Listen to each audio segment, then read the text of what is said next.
From the National Catholic Register, this is Register Radio, bringing light and clarity to the news and topics that affect your life. Beautiful Gregorian Chant, the liturgical music first popularized throughout the Universal Church in the 5th century, remains still popular in Catholic and even secular culture today. On Register Radio, we find out why chant has endured the test of time with music scholar and author Dr. James Jordan. But first, we turn to another timeless treasure of Catholicism, the Doctors of the Church, as we talk about an EWTN series produced by our very own Dr. Matthew Bunson. I'm Jeanette DeMello, Editor-in-Chief of the National Catholic Register and co-host of Register Radio, and I'm joined, as usual, by Matthew Bunson, the Register's Senior Editor and co-host for Register Radio. Matthew, you have produced a series for EWTN. And this series has long been a thought in your mind. It has, yeah. So first, great to be with you, as always.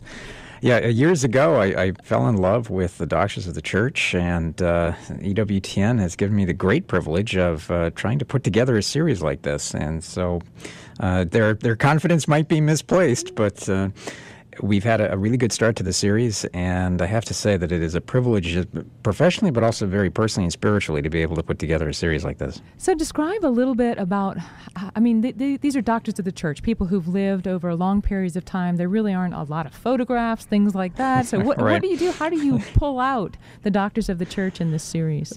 Well, we have 36 doctors of the church, stretching all the way from St. Athanasius in the 4th century all the way to Therese of Lisieux, who died at the end of the 19th century. So you can imagine that those 36 extraordinary lives spanning literally the history of the church. I mention that because trying then to put together a documentary on their lives that relies on experts as well as recreations, but especially art. Mm-hmm. And I can tell you that long hours, long days, and even weeks are spent for each episode trying to come up with just the right art and beautiful renderings of the doctors in their times. And then that all has to be woven together. So it's one of the fun things about it is you really run across all the different media that touches on their lives, but also helps to explain them a little better to the average audience. Absolutely. And the very first doctor of the church that you discuss and you share with your audience is St. Athanasius. That's right. So as I was saying, he lived in the 4th century, the defender of orthodoxy. Some call him the doctor of the incarnation because of his defense of the divinity of Christ in the face of the Arian controversy. And one of the things that is very striking about his life is that, as we point out in the episode, he was exiled 5 times by 4 different Roman emperors who were trying to impose their view of Arianism on the church. And his exiles took him as far off as the snowy fields of Germany to the Rome in the summers, and then, of course, to the blistering deserts of Egypt. At one point, he had to hide among the tombs of his own family to avoid murder. So the unstoppable Athanasius. Yeah, he drove his enemies literally crazy with his ability to endure exiles and being hunted like a common criminal. And all while he did it, he was always writing. He never stopped writing to his flock in Alexandria and to the wider church, defending the divinity of Christ. And, of course, in the end, he won because the church won. So, Matthew, we don't have much time left, but really, why are the doctors of the church relevant for us today? Well, there are 3 things that you have to be, or to receive to be a doctor of the church. The first is you have to be declared a saint. So right there we have a perfect role model for what we're trying to do in our lives. So everyone is called to holiness, so the doctors are a great model for us. And then you have to leave behind eminent teachings. And even someone like Therese of Lisieux, who really just left behind an autobiography and some prayers and things, but she did it in such an extraordinary way that John Paul II made her a doctor of the church. So their writings, their teachings are important for us to study in our Catholic lives, but also to be well-rounded human beings. And then you have to have a declaration by the church of a person is a doctor, usually by a pope. And that tells us, too, that we rely on the church to hold them up as role models in our lives. And so when you read like the life of Athanasius, you come to the very quick conclusion that you have to follow his example in standing firm in the obedience to the church, but also in being able to teach the faith and to know the faith and then to proclaim it boldly. And of course, doctors help you in sickness and in health. So the doctors of the church can help us in our spiritual health, and we certainly need to rely on them. You can find more information about EWTN's Doctor of the Church series by Dr. Matthew Bunson on doctorsofthechurch.com. When we return from the break, we'll be joined by Dr. James Jordan and the sounds of Gregorian Chant. Stay tuned.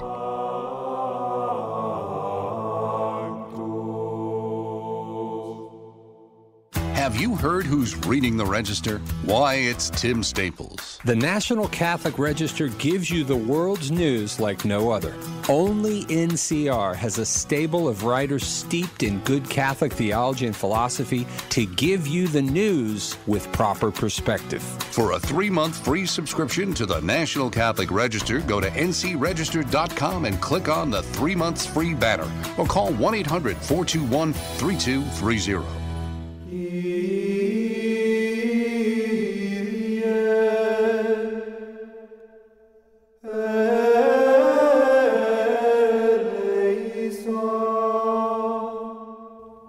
Welcome back. I'm Jeanette DeMello, Editor-in-Chief of the National Catholic Register and co-host of Register Radio. And of course, I'm joined by Matthew Bunson, my co-host. And we have a special guest today. Dr. James Jordan has performed as an organ accompanist, a soloist throughout the United States and Eastern and Western Europe. Dr. Jordan has also done extensive work in Gregorian chant, and that's why I wanted to have him on the show today. He has published in several outlets, American Choral Review, and is a contributing author to American Sacred Choral Music, an overview and handbook by Paraclete Press. And so recently, Paraclete Press sent me a wonderful set of CDs with Gregorian chant from the monastic choir of St. Peter's Abbey in Solesmes, France. And I loved the set, and I wanted to share it with our audience, but I don't actually know very much about chant. So Dr. Jordan, Jim, welcome to the show, because you're the one who is the expert on chant, and I'm so grateful to have you. Well, it's great delight to actually be able to talk with you all. So recently, I got this set of CDs, and I thought, okay, I don't know anything about chant, and the perfect thing is one of the CDs is called Rediscovering Chant, and the other is called Learning About Chant. And so I thought, okay, this is part of what Paraclete Press does. This is part of what you do. You want to help people rediscover Gregorian chant. And so I thought, what is chant? What are we talking about here, Jim? Well, with chant, you're talking about it from a couple of different aspects. First and foremost, it's sung prayer. Mm-hmm. The reason, that chant comes to life and has ever come to life is it's drawn literally out of the text. Its meaning is drawn from the text it supports. The melodies themselves are often simple, but sometimes complex, but they have such an incredible beauty to them. But I wanted to make a point on that because when folks, we often do retreats for chant, and people's first thing they say oftentimes is, I don't know any Gregorian chant. And, and I look at them and smile because oftentimes they just don't realize they know any. If you have something like, Humbly I adore thee, verity unseen, or let all mortal flesh, there's all kinds of things that, and they look and they say, well, but I do know that. Sure. I said, right. It's a part of our Mass. Hymnal. Right. You do know then things that are chant. It's that we may not know it in some of its original context. Mm-hmm. And of course, that instantly opens a door, because chant, first having been a completely oral tradition, they're quite moved instantly that they already do know something. Absolutely. And that often opens the door then for the further discussion. Yeah, Doctor, Pope St. Gregory I the Great is traditionally credited with starting Gregorian chant, but what can you tell us about its origins, and why exactly has it endured for so long? Because it's pretty amazing, isn't it?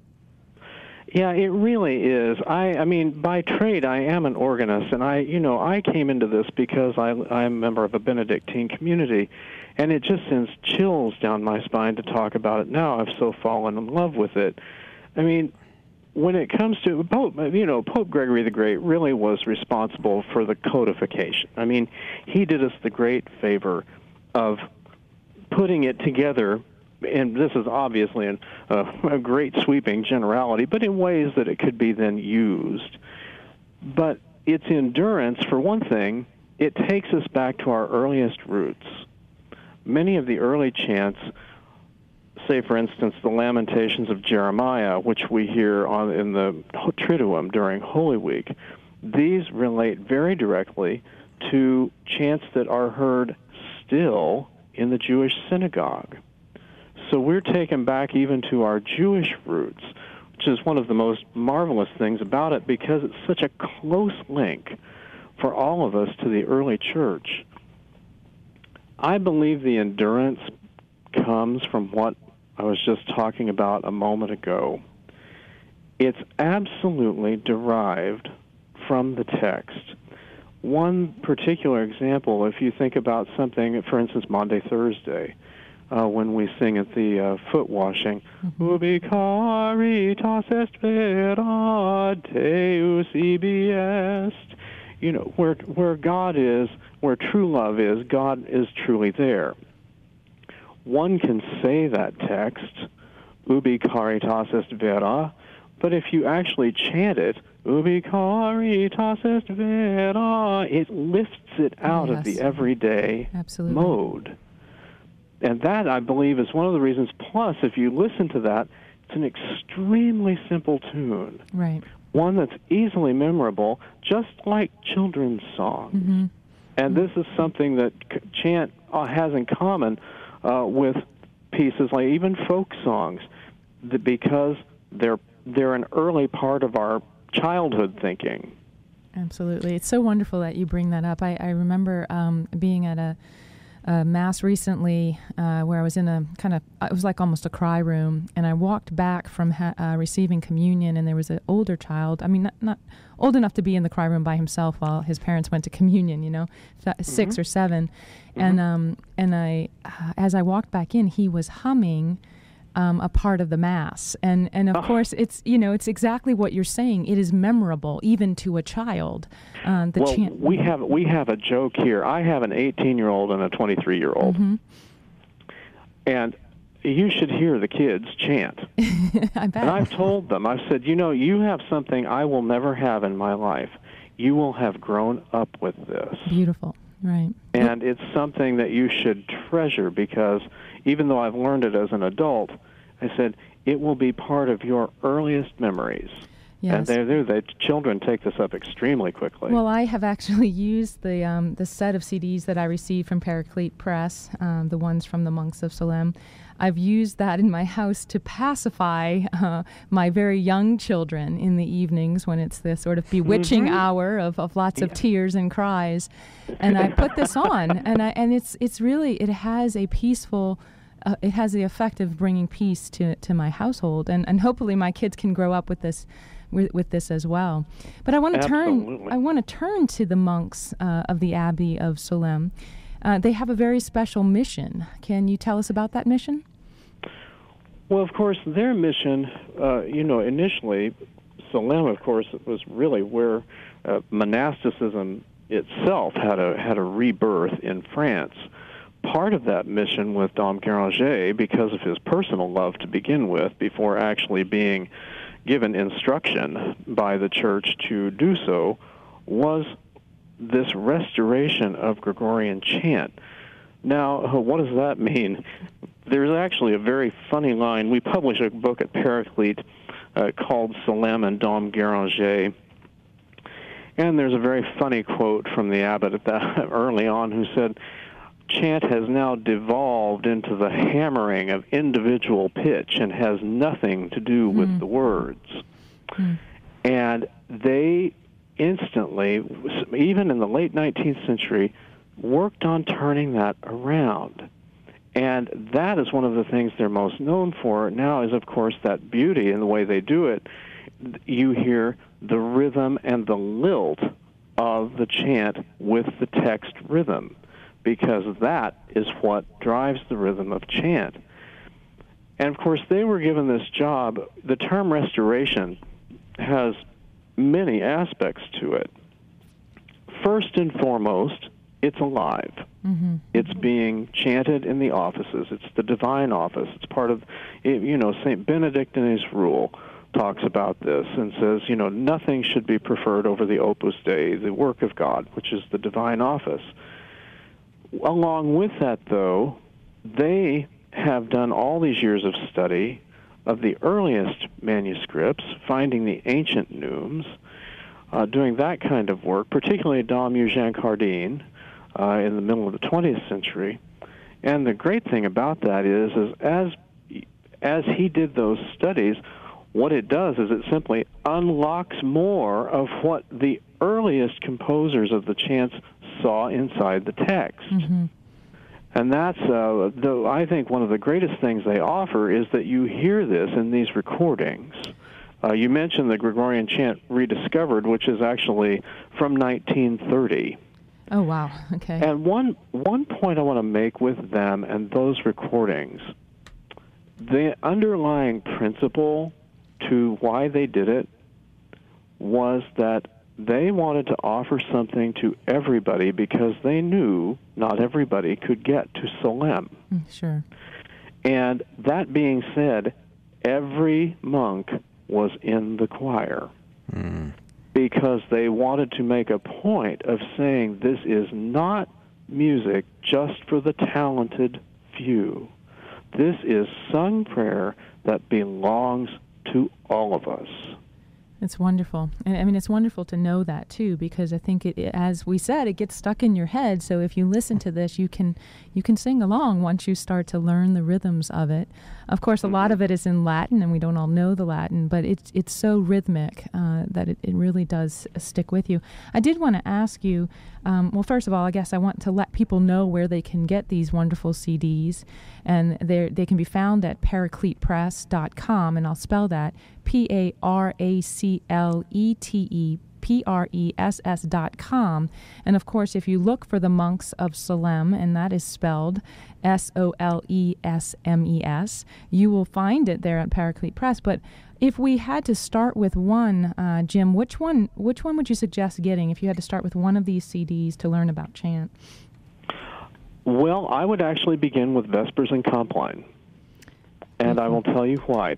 That is actually, there's a reason that is their most popular recording in terms of sales and how often it goes out to people. Because it's the services, it's the actual liturgy. And people are captivated by this because they are literally walking into a service with this CD. And particularly the Office of Compline, in which the psalmody remains the same throughout the year, regardless of the season. Right. You may have a hymn tune change, you may have an antiphon change, but the psalms remain the same every night. That is something people can listen to on a regular basis and join in with it. And that, plus the simple fact that there's always something, that they've used the phrase that Compline is like putting the church to bed. Right. And, of course, it is obviously the psalm prayers of protection for the church at night. But I would highly recommend beginning with that, because when you're first learning about chant, the first thing you don't want to do is read a book. The first thing you want to do is actually chant. Right. That is what will captivate you. That is what will pull you in to say, what is this? Why is this moving around inside of me like this, and how do I do more? Right, absolutely, and it makes total sense. My first introduction to chant, as far as I can remember, was as a college student attending morning prayer. So it wasn't Vespers, but it was morning prayer. But it's the same idea, the same chants, and they're repetitive. And it totally drew me in. In fact, it drew me in so much that it made me consider religious life at that point in time, because I was so drawn to that beauty. Which brings me, if you have time for another question. By all means. I would love to ask this question. So Pope St. Pius X used the term pray with the help of beauty. How does chant do that? Well, it's interesting you put it that way. It relates a little bit back to what we talked about right at the beginning of our conversation. The beauty of chant resides not only in its melody. It resides, and you actually said this with you can hear the rhythm of the Latin. It resides in that. Mm-hmm. And as Dom Cardine said one time, every time you chant it will be different because it is alive, because God's Word is alive. And so your circumstances are always a little different. But when you walk into the church, think for yourself for a moment. When you walk in, you're coming into a space that has conceivably various kinds of art. It's not a space like any place else you are. You're already set apart. And then the beauty of that sound, lifting the chant out the way that it does, I do actually believe that is what constitutes the beauty, and that's what causes people to return to it all the time. Because not only is it beautiful that way, but just to give you a couple of quick examples, if you, for instance, take the introit, the opening of the introit for Christmas Eve, which is Dominus dixit ad me, the Lord said unto my Lord, today I have begotten thee. But you have just that simple childlike interval, and it's quite quiet. And then on Easter morning, you have the introit Resurrexi. Resurrexi, Jesus speaking to the Father, I'm arisen. Alleluia. In the cave. Mm-hmm. These are the things that cause it to just jump for me personally, because it teaches by sound just as much as an art program in a church teaches by sight. It teaches by sound, because the big chants of those 2 days are they're the large ones, Puer natus est, which of course is at Christmas morning. But the night before, we're still quite quiet. We're in with the animals. Jesus is just born. That, I believe, that's the drama that we find in the words put into the chant. And I think that's what constitutes the beauty, that people, even if they can't put words to it, I can't tell you how many times I have seen people go, oh, yes. Mm-hmm. They've recognized it when somebody describes it. To be simple, it just puts it lifts your soul. It's something you feel in your soul, and it absolutely is. Yeah. Matthew, you want to jump in here? Yeah, there's an idea here that Pope Leo XIII wanted to restore and preserve the rich tradition of Gregorian chant with the monks of Solesmes. What was it that needed to be restored and preserved exactly? Because there's a sense with the birth of polyphony that something happened to Gregorian chant. Would that be an accurate statement? Oh, extraordinarily accurate. Because without going into too many historical details, chant over a period of time, and certainly by the time we had come to the time of Palestrina, the great early polyphonists, the Renaissance, chant had transformed, certainly in Italy and surrounding areas, into something that had become quite slow and heavy. And you can actually compare the earliest manuscripts with, the larger choir books that one often sees under museum glass these days. And you see just huge square notes, what's called now Roman notation, over these. And, of course, we need those, or we wouldn't really know some of these too, well, really largely any of them. But what happened is, in a way, though chant is really the grandfather of Western music took over on chant. and it became kind of more a musical vehicle and also a display for vocal talents. I mean, it's documented that people who sang at La Scala on Saturday night went in and sang at St. Peter's on Sunday. And so, this is what was happening, to the point where by the mid-18th century, you can actually read documents where the chant is simply called corrupted. It's kind of a strong word, but that is the term that's used because notes have been lost, it's been slowed down. You can see this as the manuscripts changed.